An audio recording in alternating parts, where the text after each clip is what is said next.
this is an appeal to a friend. Here's a review of Crusader Kings 3. Crusader Kings 3 is a 4K grand strategy type game. We'll go ahead and boot up a quick new game, and because I have all the DLC, friends don't need to get it, which is fantastic. We'll go ahead and just create our own ruler really quick. We don't really care about none of this. We'll just get a creator made really quick. Which part of the fun of the game is I like to make myself, which would be very fun. You go ahead and make yourself as well, or the idea of yourself. Whoops, old habit there. I didn't mean to open for multiplayer. But might as well make it a private game. Anyways, you start by picking your character, and it's a little overwhelming at first, but you can break it down. I like to start as Italy, but you can be Spain, France, Germany, anywhere in the middle. You could be almost anywhere in Europe, Africa, the Middle East, and the English Isles. They don't really have Asia, the majority of Asia yet, but they are going to get it. So as you play, this becomes a lot less overwhelming. So I'll go ahead and, if you do ever end up getting it, which I would be hopeful eventually to talk you into, we'll go ahead and give like a tutorial, simple tutorial. Napoli is a great place to start as. I like to start as Napoli because you don't have a lot to worry about. So, for like roleplay reasons, is a big fun at the game. So let's say I'm like making myself. Go ahead. Sea Dog. That's what I call me Sea Dog. Heterosexual male. 29. I'm 29.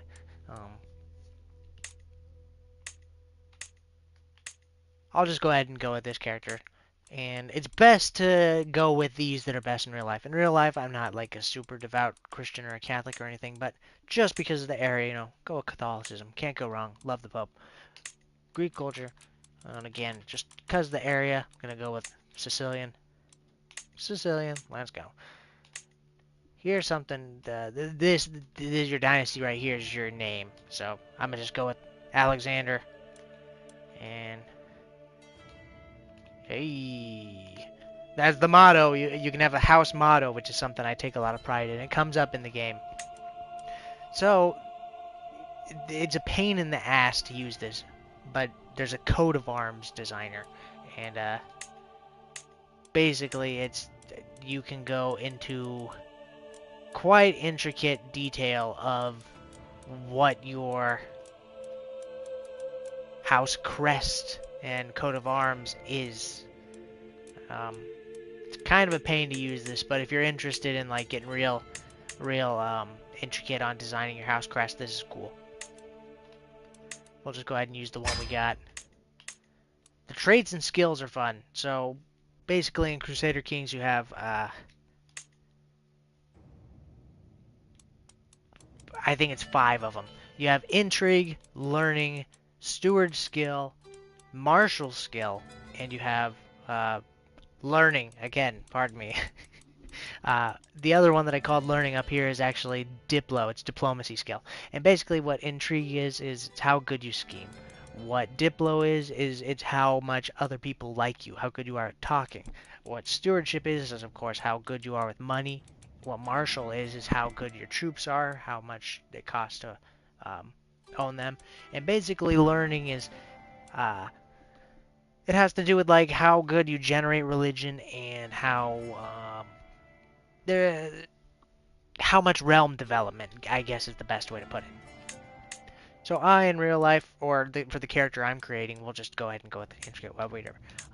Personality. Here's fun, especially for roleplay reasons. Each of these has different effects. Some of them are good, some are positive, some are negative. When I play roleplay runs, I usually like to do 3, 2, sometimes 4 of these. These are more important. The personality traits are more important than the other traits, so I tend to try to limit to myself on the personality traits. In the world, most characters have 3. Good characters have 4. So why not choose 4? And I don't even look at the effects. I choose based on the like role play, because that's very fun. Um, so we'll just bust something out real quick. Brave, because I'm super brave.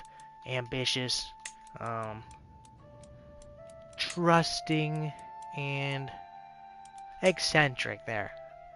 So that's 4 simple skills. We'll go ahead and take a run through the other traits. It's best not to invest into too many of these off the bat, just if you're playing for roleplay reasons. You can unlock a lot of these in-game later. But there are fun things. Hashishia, I always take Hashishia. This is a stress loss skill, as is Drunkard. You're going to need at least 1 or 2 stress loss skills. Comfort Eater is a stress loss skill. Stress is it's a factor in the game, and as you commit actions and people commit actions against you, you'll build up stress. If you get too stressed, it takes a toll on your health. So that's something to worry about later. But of course, we have Hashishia, we have our traits, our personalities. Now we can go on to skills. These are the skills I was talking about earlier. We're not going to increase or decrease them. We'll just probably start with like 5 or whatever. But your traits affect these skills heavily, and the actions that happen to you in life affect these traits. As you live life, your traits will go up or down, and you're going to want to have children, and you're going to attempt to get their traits higher. So with all that out of the way, we got our character, and we'll just go ahead and finalize it real quick.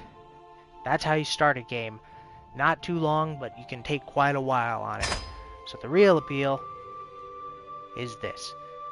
We're in the world right now, and at this point you would have selected a nation as well, and we'd both be in the world. Maybe even my brother would be here, huh? The more the merrier, because plans tend to interweave. The appeal of this game is this is who I am, this character right here. Left corner, this is me.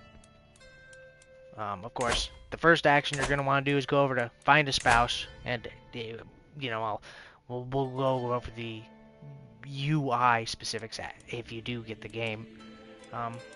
But take a look through the girls or the guys in the world, find yourself a nice mate, snatch them on up, send a marriage on through. Hey. So we haven't started the game yet because there's many actions to take. We're not going to start the game, but we will soon. Basically, we'll run through the screens and learn how to play. This is the realm. I'm getting ahead of myself. All right. So the game is based around these blades. If you hold L2, you'll have things you can go and take a look at in your leisure. If you hold R2, these are filters to the map. L2 is quite important. If you tap L2 and R2, you'll have up top your quick taps, which, starting at the beginning, this is your realm at a glance. This is the territory you own, the domain you have. This is like you're a king or a duke or a count. This is what you own. You tap R1, look at the specifics. If you have people who serve under you, who are called vassals, it'll show them. Your line of succession, if you have children. If you were to die, who is your kingdom going to go to? This is that. We'll tap L2 again. This shows us our military. This is, of course, if you're a warfaring nation, this is how you control your military. It shows your armies. We'll go over men-at-arms and levies later. Mercenaries, of course, you can hire troops. And holy orders, which are basically just religious mercenaries. Your council, this is an important one.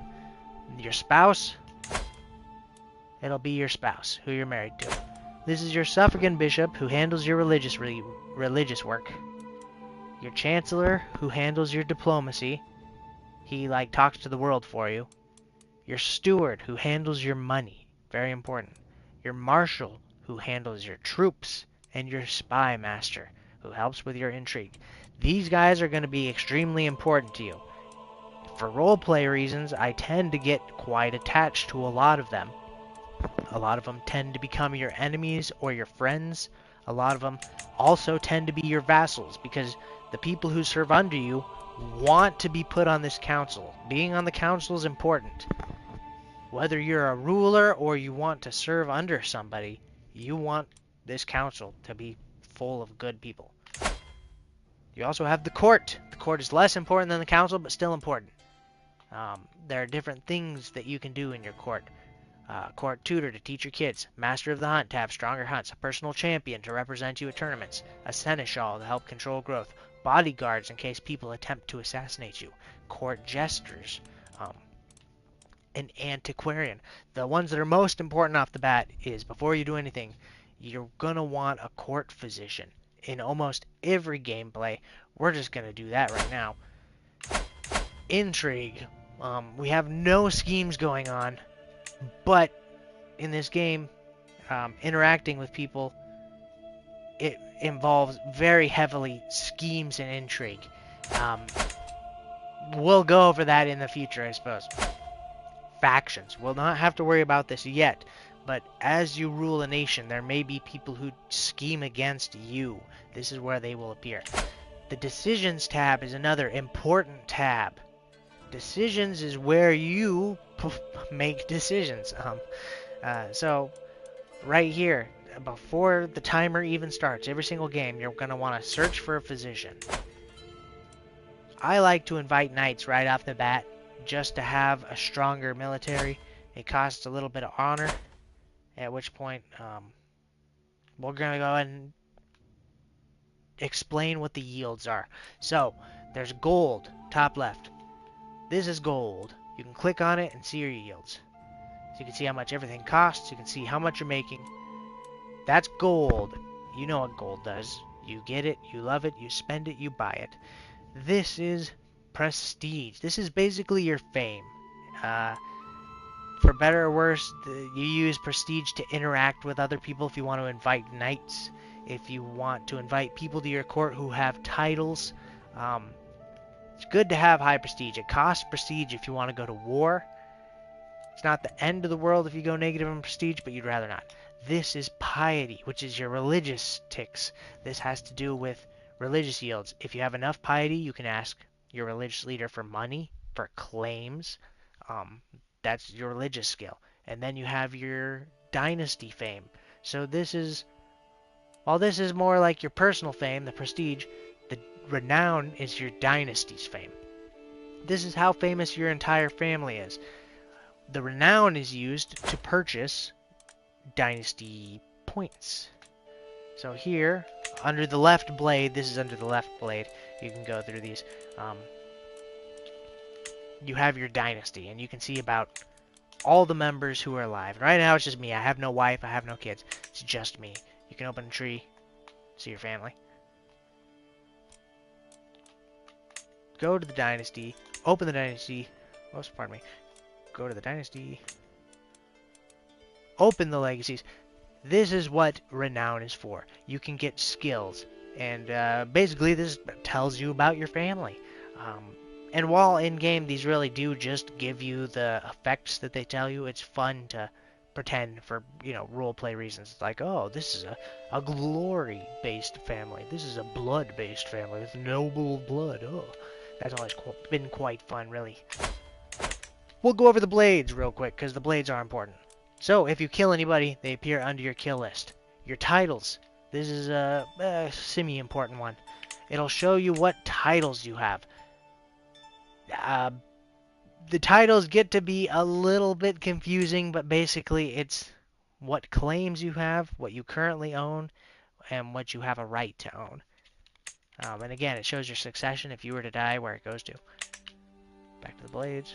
The power sharing. So if you ever leave your kingdom on a trip to go somewhere, this is who will take control. They're called a regent. Could be explained more later. I got a little off track, of course, so we'll go back up here to the top. As we were on decisions last time, here's activities. Activities is basically decisions, but if we want to go somewhere. So even right now, we'll just start off, because I like to start off with a pilgrimage. Start off, plan the pilgrimage. And I can explain the fine details of how to do this later. We're just going to get it out of the way. Just go on one real quick. We're leaving right now Time is starting. A bunch of pop-ups are going to happen right now. This is the appeal of the game. So, of course, for roleplay reasons, we'll read it off and immerse ourselves. All the while preparing for my journey, I have had this sense of serenity and knowing that everything will be alright. I am pleased to embark on this pilgrimage to Roma in order to get even closer to God, and now more than ever, I feel certain that He will watch over me on my travels. So, look at that, there at the bottom. I have added 3 potential pilgrims to my pilgrimage to Roma. So, me and 3 people are leaving from here, Napoli, to here, Rome, and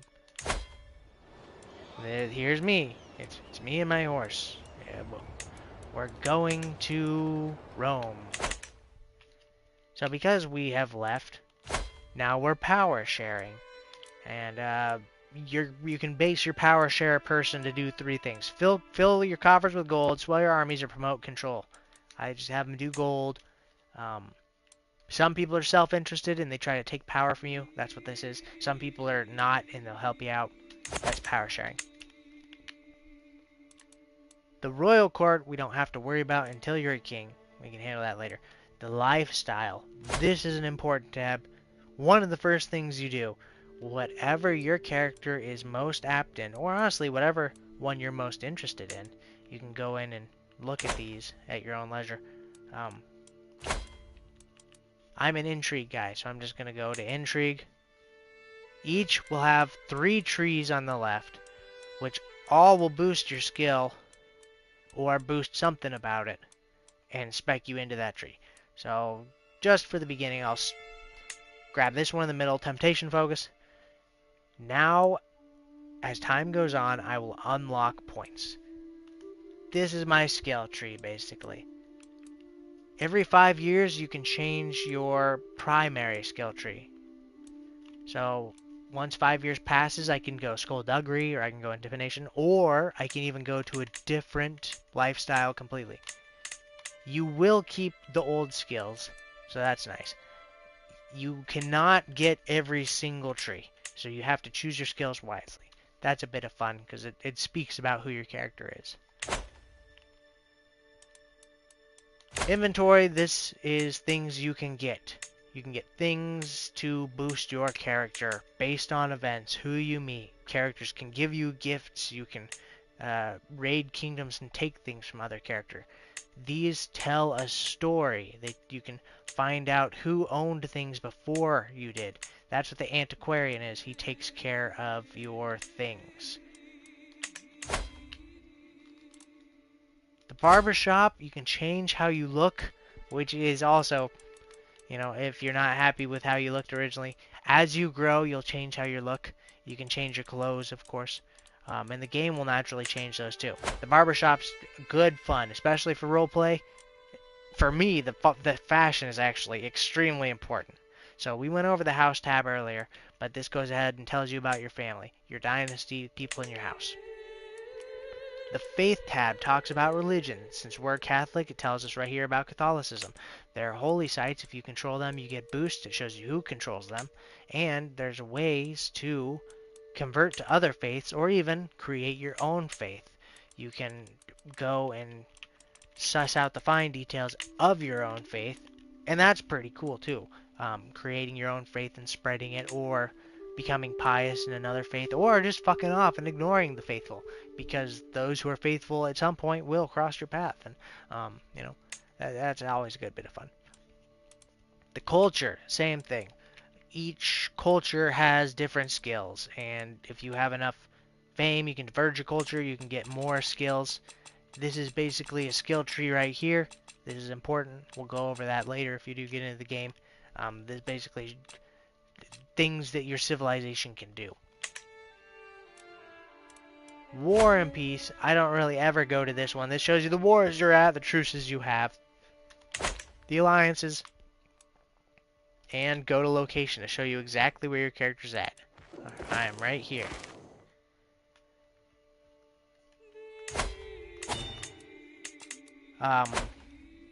The UI does take a quick second to learn how to use, but this is a game that I like to chief a little bit of weed, smoke some, put on the 1 speed, and chill out. So as time goes, the UI is pretty simple to learn to deal with. Tap R3 and it shows you the quick menu for the shit that's all happening. So right now I only have 2 out of 5 knights. I can create an accolade. So, something I quite like. I don't know anything about it right now, but let's say this guy had, my friend, Mayor Marinos. Let's say he's a real badass. You can go in and build him as an accoladed knight. You can give him a title. The Count's Beast in the Plain is the current title name. The Defender of God, you can name him whatever you want. Let's name him the Dark Knight.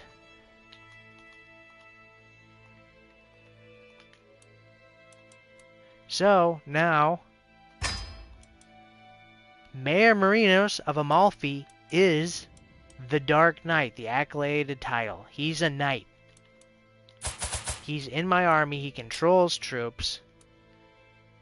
The world will know him as the Dark Knight.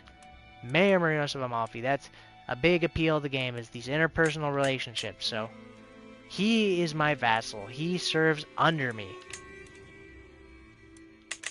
When you press triangle, there's also blades. R1, R1, R1. You can see your vassals, your courtiers, your courtiers. This is rather important. Where you could see the people serving on your court and on your council up here on top.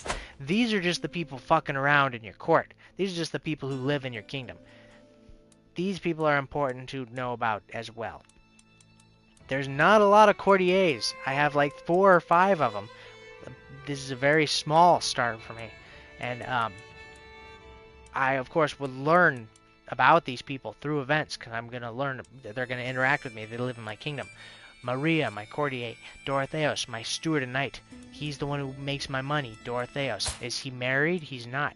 So something that I do is I always get all these people married. So let's find a wife for Dorotheos, you know? This is a big appeal. Here are all the choices of the women's at a glance. Dorotheos is 31 years old. Let's find him a nice daughter. In this game, women cannot bear children past about 45, 46, I believe it is. So let's just go with the top one. Eleanor, this Italian girl, 26 years old. Select her. Get them married. Go through the courtiers. Your relationships, as you go on, wards are basically the people you're guarding. You'll put your children here. You'll teach them skills. You can have friends, rivals, lovers. Your regent, of course, the person who takes control when you're not at home. This is your family. If you have parents, if you have children, they'll go here. You can see your skills, and this is another important one. You can see your yields. There's something called dread, which is how much the people in your kingdom fear you. And here is your... You can see the languages your character speaks. You can speak other languages. This is your stress level. Basically, as you interact and do things, you'll build stress, which could... There are 3 levels of stress, and once you get past that 3rd level, you'll die. So you need to lower the stress. If I had high stress, you can lower stress through activities, through random activities, or through one of those skill things, skill checks. If we were not traveling, we would go to decisions, consume hash cakes, or if we were athletic, we would work out, or if we were a journaler, we would journal in our journal. So when I get home, I'm going to consume some hash to relax, because I may or may not be stressed. Right now, my stress level is 0, so I really don't need any hash, but who doesn't like a little bit of hash, right? So just to show you a little bit of gameplay, we'll get things going now. The timer is going, the game is happening.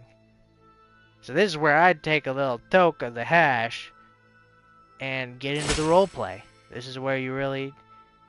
If you're genuinely willing to approach this as like a Dungeons and Dragons adventure, you can enjoy it. And here's where it begins. This is the man who I asked for Dorotheos to marry. This is the man, and he granted permission. So Dorotheos and that man are now married. And I actually married a woman. It was the one I just threw out. So I'll pause real quick and explain the marriage. This is my wife. Your wife is going to be a huge factor in this game. You could spend time swaying people, whether you wanted to try to cheat and seduce the king's wife, or whether you want to marry a peasant woman, or the whoever you choose for your wife will be quite important. It determines the genes in your legacy. It determines your alliances. Because of this, I now have an alliance. I'm allied to Duke Otto of Angria, who has 1.3 thousand troops. Now, he's all the way up here at the top of East Francia, so his troops would take a long time to mobilize. But if I get into combat, other nations are going to be aware that I have that alliance because I'm married to my wife. So, the wife is important. It's fun to scheme to get a good wife. It's fun to... Each game, the characters all regenerate with different stats, so it's fun to see the same characters with different stats. It's fun to hook your kids up with wives. It's fun to... The planning of wives and husbands is quite big. So, yeah, we'll go ahead and run the timer again. In this game, there's going to be a lot of pausing and playing. It's a very smoke-friendly game. That's the way I view it. So we're walking through the countryside. We put the word out. This is the biggest character I've ever seen in the game. I've never seen a character as heavy-set as him before. I almost want to hire him because of it.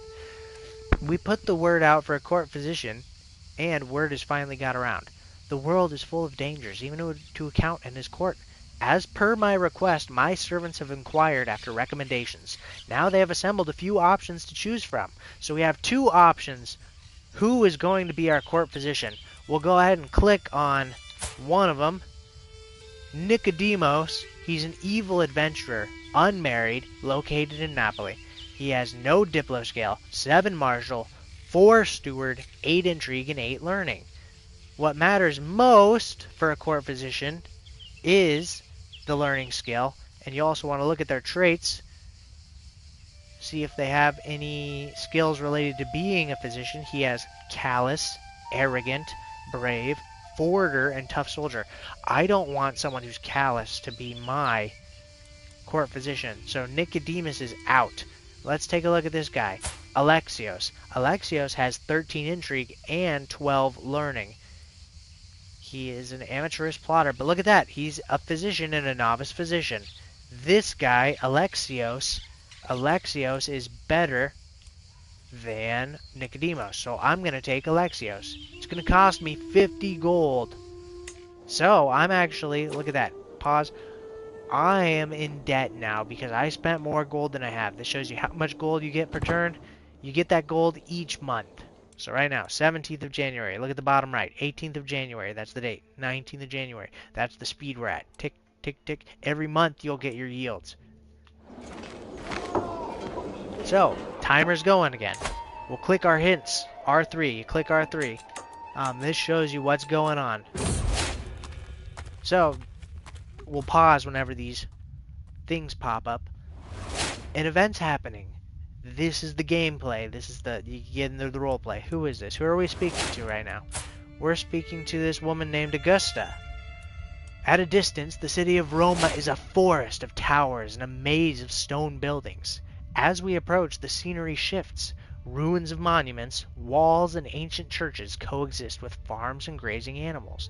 As we stop before a great obelisk, a local recounts that at the top, Julius Caesar's ashes rest in a small round box. In death, as in life, Caesar is elevated above all Romans. My fellow pilgrim, so this woman is on the pilgrimage with us. That's who this is. My fellow pilgrim Augusta adds that we should learn more about the city. So right now, we're on the way to the Vatican. We're laid over in Roma. They're very close to each other.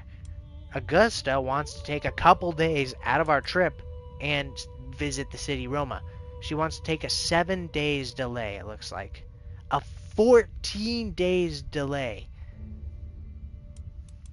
So we have 3 options. Each option has consequences. We could say, it is worth thinking about how fragile life is. Or we could obsess and say, I must know more about the city that once was.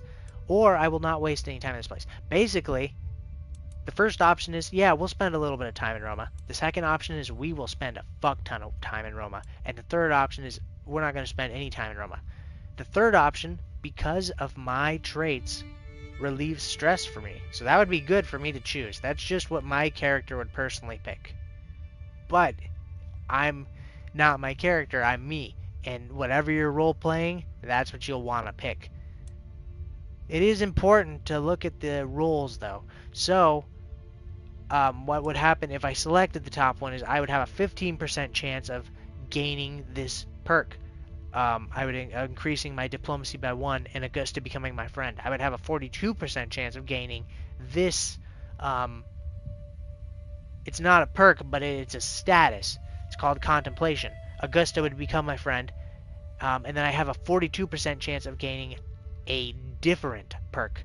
If you want to learn more about the perks, you can just hold L. You can click on it. 42% chance of gaining contemplation, which gives me learning +1 and piety +10. So that's a decent perk.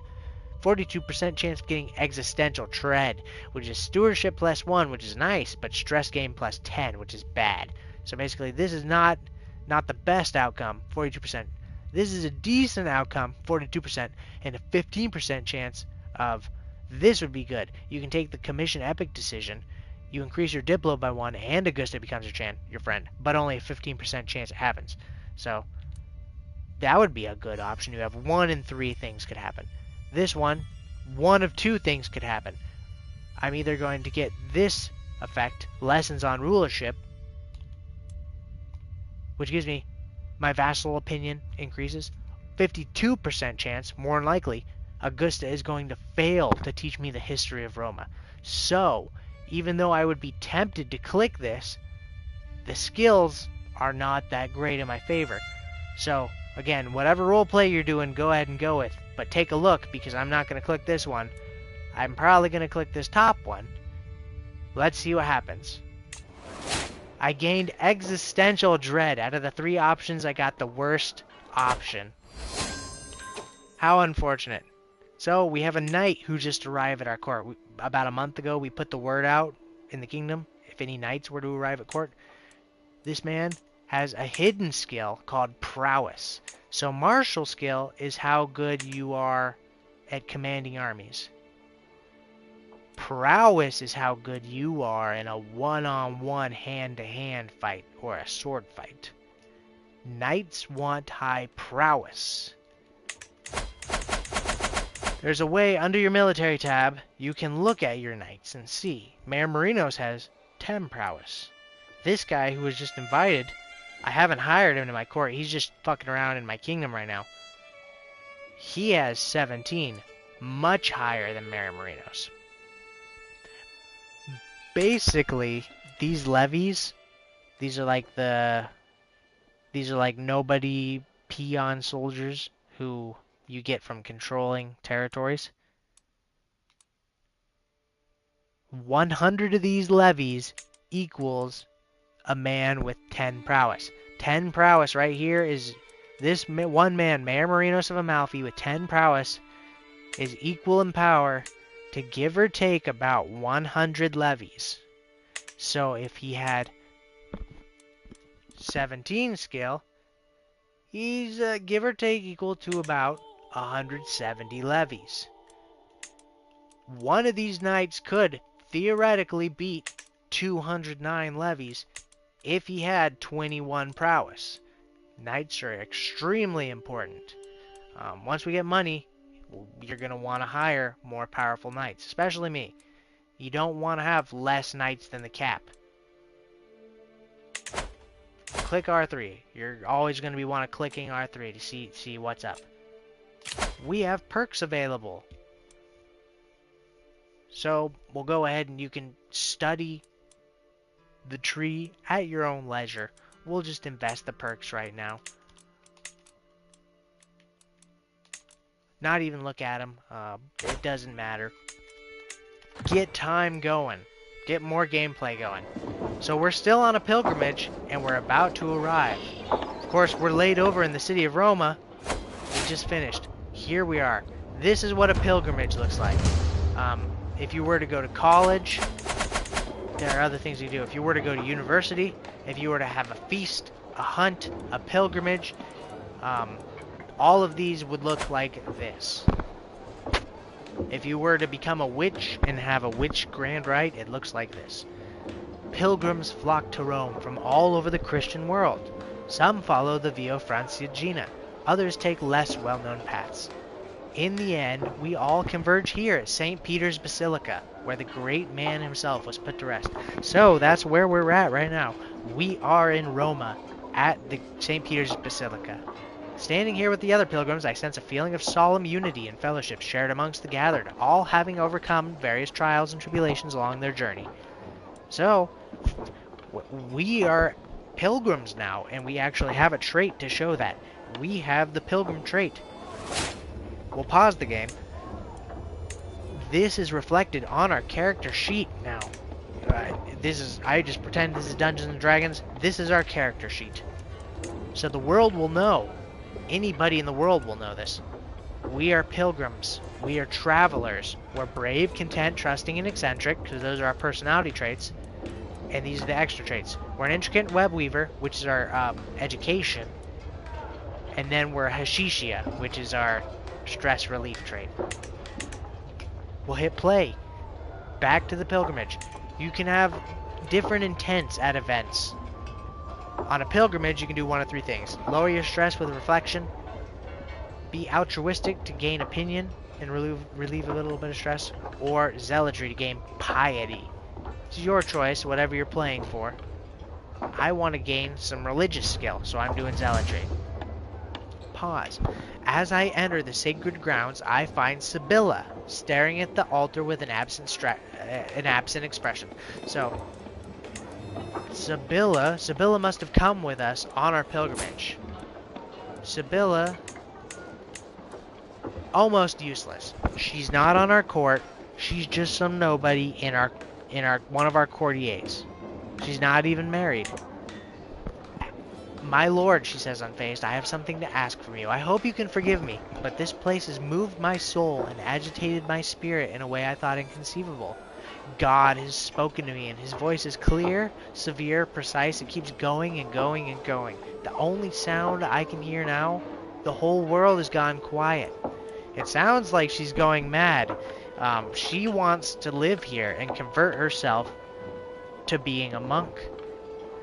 So, if I let her have her way, my pilgrimage becomes more piousness, which is basically the rewards I get here. I'm going to get pilgrim trait experience and piety. So that will increase by a little bit. She will gain the monk trait, which means she can't marry, she cannot have children, she cannot have claims. Which she's not important to my court, so I might do this. I could tell her no and say, don't we have churches back home? In which case, I would still gain 100 piety. Sibylla would not become a monk, but she would gain the celibate trait, which means she does not want to have or bear children. She, in fact, cannot bear children.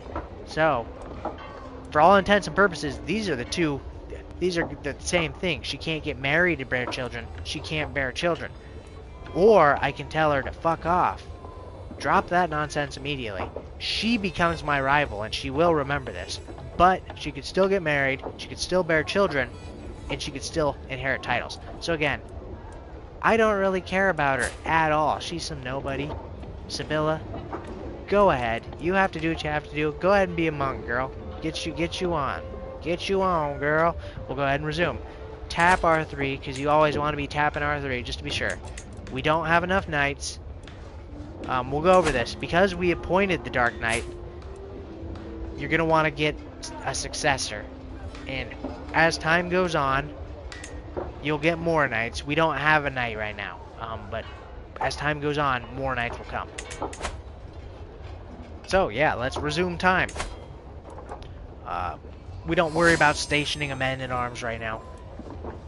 We'll go ahead and go through this right now. Because I have enough religion, I could ask for claims. If I were to ask for claims, let's say the Duchy of Tuscany, that would give me a claim on what's known as a duchy. I can get a claim on the Duchy of Tuscany right here. So if I were to ask him for that, the Pope would give me the claim, which means now I have a right to go to war. Right now, I currently do not. But again, if I had the claim for the duchy, I would be able to go to war. And if I were to win in that war, I would be able to take that, what's called the duchy.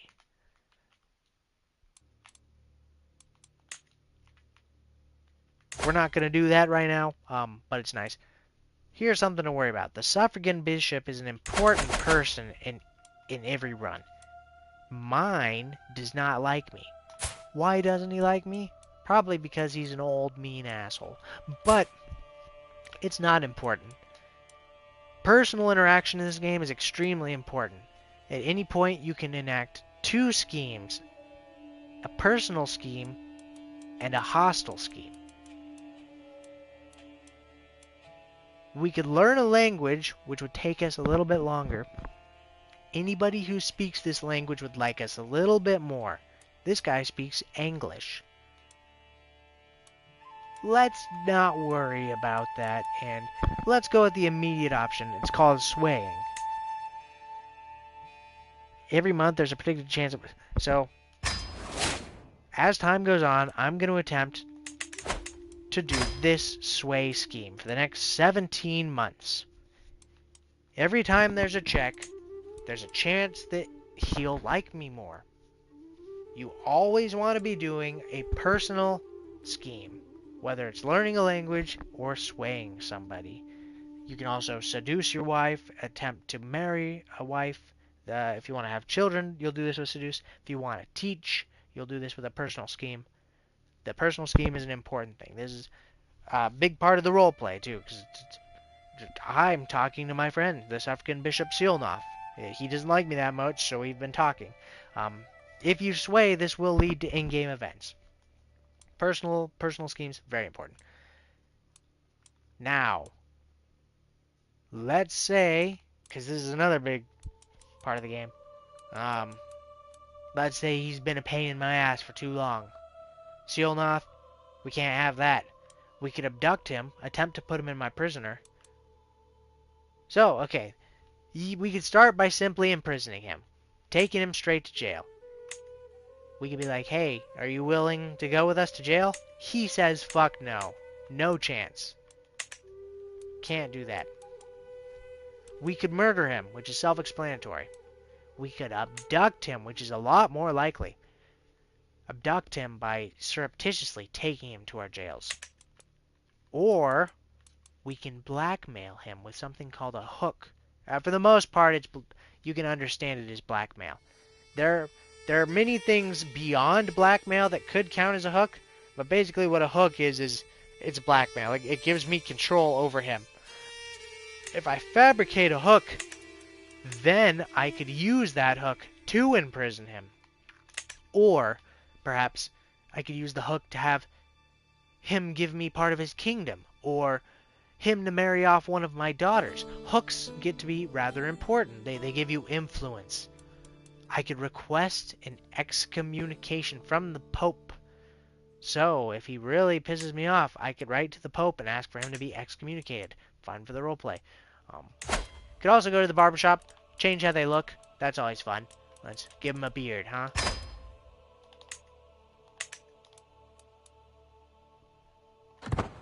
I don't know if it changes it for him, but I think it... Oh, whoops. That is the wrong guy. So yeah, look at that. Now he has a beard. I changed it. Because he's in my kingdom, I can change how he looks, that's pretty cool. So you can make everyone in your kingdom stylish, that's fun for the roleplay. We'll let the timer go a little bit longer. We'll keep the gameplay going. The review's coming to an end, because this is pretty much the gameplay loop. This is still the very, very, very early run, but the fun is interpersonal, especially when you have multiple people playing. Like, I'll have my brother here on this island, and it'll be like, alright, let's go on a pilgrimage, brother. Or, hey, we'll be throwing a feast in Salerno. We'll invite you, and you can be the guest of honor. Oh, look at that. Things are happening in the world as we speak. It looks like an Italian army is coming down from Italy. They're marching through the lands. I know for a fact that they're sieging this country right here, you can see. So we actually just, we're going through another event here at our pilgrimage. As I stroll around the streets of Vaticano, I stop in front of a small church. The building is comparatively bland and humble, but a small crowd of pilgrims is gathered in front of it. When I move in closer, I realize they're scratching their heads, trying to make sense of the plaque next to one of the guardian statues, written in a foreign language. This could be the opportunity to do my fellow pilgrims a service. What does that plaque say? So, this would use my learning language to attempt to decipher the plaque, which my pilgrims are having a hard time reading. If I spoke this language, I would have a third option which says, I speak this language. And so I don't speak the language, but I can attempt to use my learning skill. My learning skill is 8, so I'm not smart. 10 is a good 10's a good idea if you're like intelligent or not. 20 is you're doing good. So I'm probably not going to win. 40% chance to do it. 52% chance I'm going to not. Let's try. Nope, I made myself look like a fool. I was unable to decipher the plaque. Italy, they're out of my range. I can no longer see them, but I do know they're going to over here, Bari. The way to see that too is you can click on this. Who's the leader of Bari? Sodnid. The Sodnid over here. The Sodnid, like emirate. It's not a kingdom. He's a count too. He's like a duke. I can go to him, see his alliance, see the wars he's at. He's at war with Italy. Who rules Italy? King Louis II. He has 2.8k soldiers.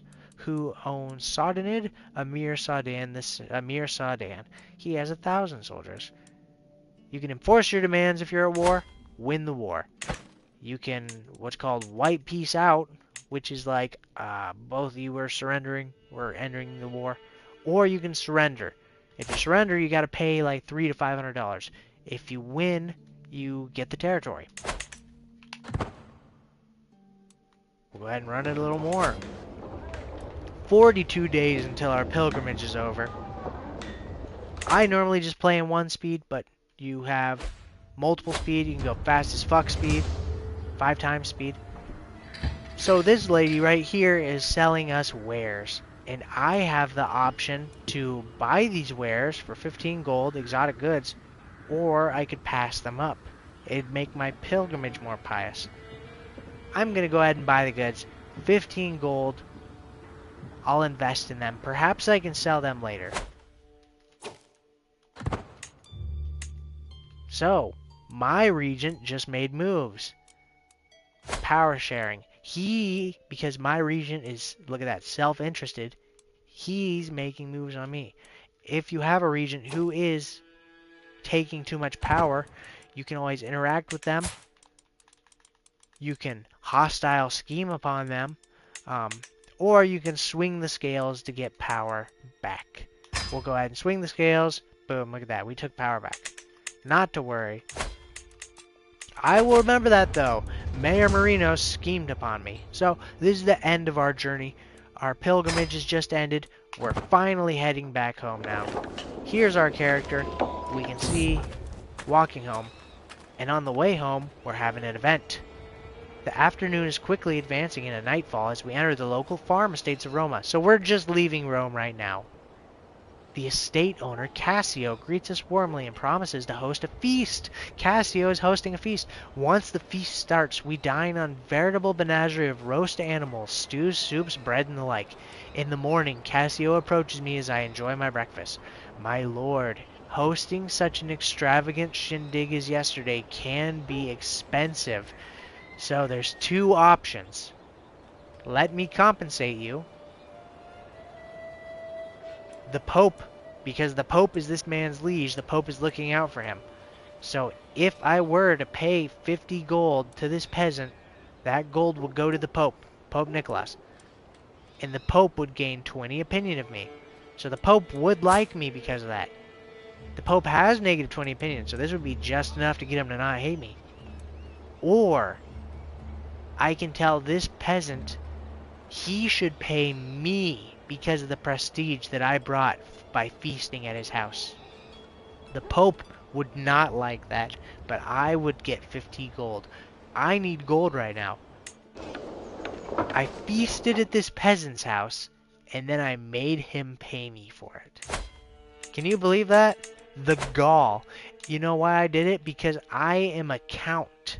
I am a fucking count, my boy. That's right. So, we got the timer going again. About wrapping it up. I'd like to get home back to Napoli at least. The spouse, the wife. We could learn about her. She's a Catholic just like me, and she's a Saxon. The Saxons are basically like the Germanic English tribes. So I could actually convert to her religion. She's also a Catholic like me, right? Oh, bottom right corner, look at that. We have a new knight who has arrived. Lanciado. 16 prowess, 3 martial. Not an amazing commander.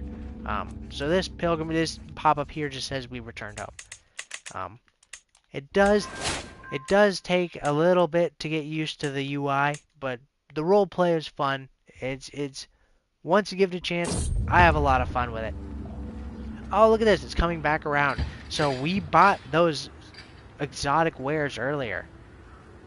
We carried those wares all the way from the Vatican back home, and now we can sell them here at home for double the amount because we don't have those goods here. We could keep the goods and use them for our next personal scheme. Or we could, of course, sell the goods, which I'm doing. Let's do it. Now we're home. We're in our own kingdom. Let's say, here's how you take over someone else. Let's say I want to expand my territory. I could marry in.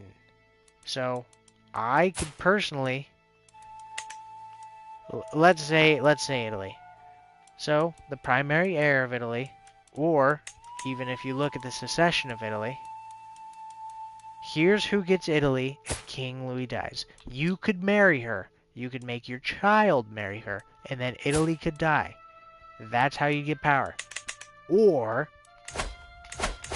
you could go to your suffragan bishop, go to fabricate claim, and fabricate a claim. So the immediate area around you is a lot quicker. This will only take like 3 months.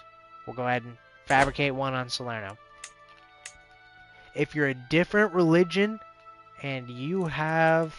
This is where we get a little bit in the weeds. But if you have the... I think it's the armed pilgrimages skill. Catholicism lets you wage holy wars. So, because this guy over here is a different faith from me. He's a Shari Muslim. I can declare war on him without getting a claim. Just because he's a hostile religion. So, but because Salerno is the same religion as me, he's Catholic, I can't declare holy war on him. That's why I need the claim. Or that's why I would have to marry into the family. If you have a son, your firstborn son is by nature going to get the majority. He's going to be the one you become. If you have a daughter, you got to be careful to marry her off, what's called matrilineally, so that your line does not end. Or you could marry her off for an alliance. If you have multiple sons, you have to be careful because your territory will get naturally split up between the sons. An option to solve that is to kill the sons or turn them into monks.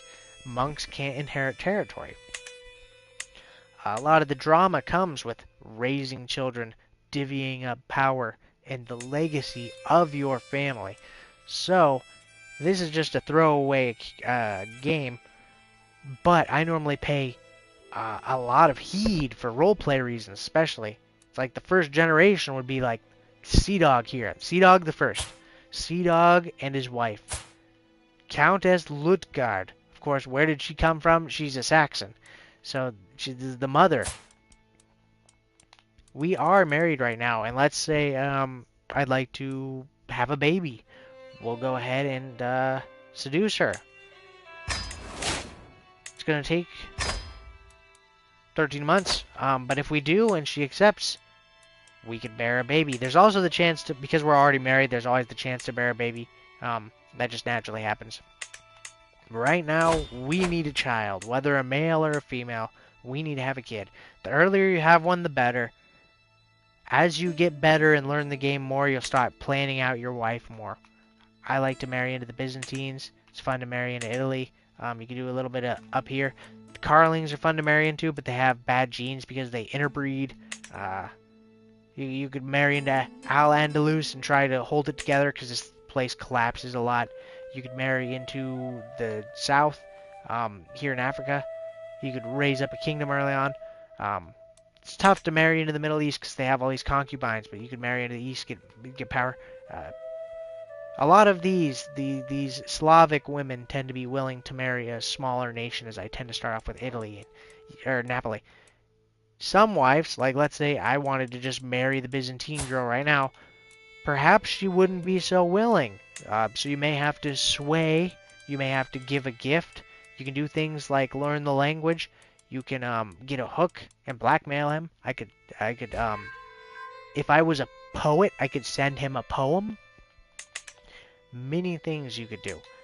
You could play the character in a board game through a skill that gives you the ability to play board games. You could invite them to a feast or a hunt or a pilgrimage or there's also grand tournaments and grand weddings, which are a little more involved. I don't think we'll be able to quite go over that today, but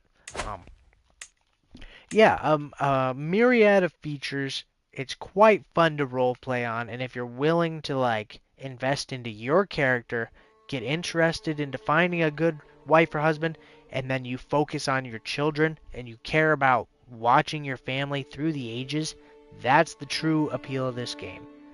I love to have my first generation ruler, which is like myself, and then to see how strong I can get my children, and to see how strong their children can get and their children's children. And then you look back on the generations and you see, what did this guy do? What did this guy do? What did this guy do? That brings me a lot of joy. So, with all that said, this has just been a quick little intro to Crusader Kings. I hope you're willing to give it a shot, even if it is on console. Again, the UI is a bit of a pain, but yeah, give it a shot, and if you do, I could teach you the finer points of it. Well, thank you guys so much for watching.